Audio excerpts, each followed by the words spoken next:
การดำรงชีวิตอยู่ภายในฟาร์มนี่เนาะก็ถือว่ามีความสะดวกสบายหลายด้านเนาะก็เป็นฟาร์มที่มีความอุดมสมบูรณ์เนาะแล้วก็มีหมู่มีคู่หลายคนเพื่อมาอยู่นำกันแล้วก็การกินการนอนก็ถือว่าสะดวกสบายเพราะว่ามีอาหารการกินก็ถือว่าอุดมสมบูรณ์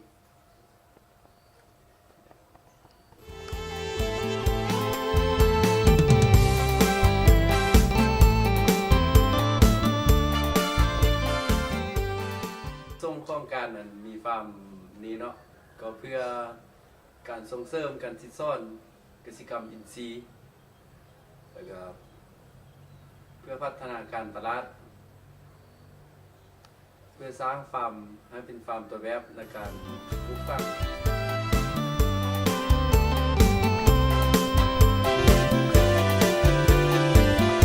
โชคดีที่อายได้มาพบหาและการสร้างรายรับเข้าฟาร์มแล้วก็เพื่อส่งเสริมการประสานงานและความสามัคคีระหว่างวิชาการต่างๆภายในวิทยาลัยเอาสำหรับฟาร์มเนาะก็ถือว่ามีความสะดวกสบายเนาะที่ว่าอำนวยความสะดวกให้ทุกคนภายในฟาร์มแล้วก็การอยู่การกินการนอนก็ถือว่าสะดวกสบายเพราะว่าฟาร์มนี่ก็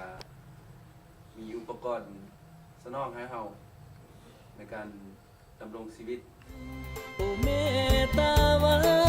นนงคานสาวแห่งเมืองเหนือ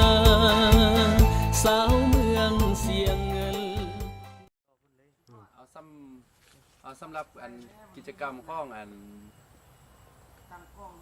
พวกน้องภายในฟาร์มเนาะก็ถือว่ามีการปลูกฝังกัน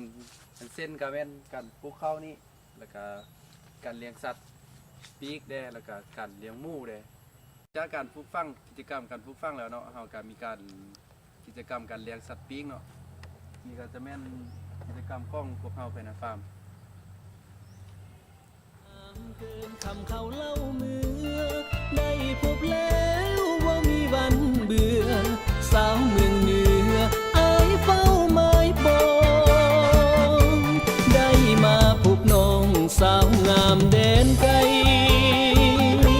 อยากฝากหัวใจมอบไว้ให้กับนวลน้อง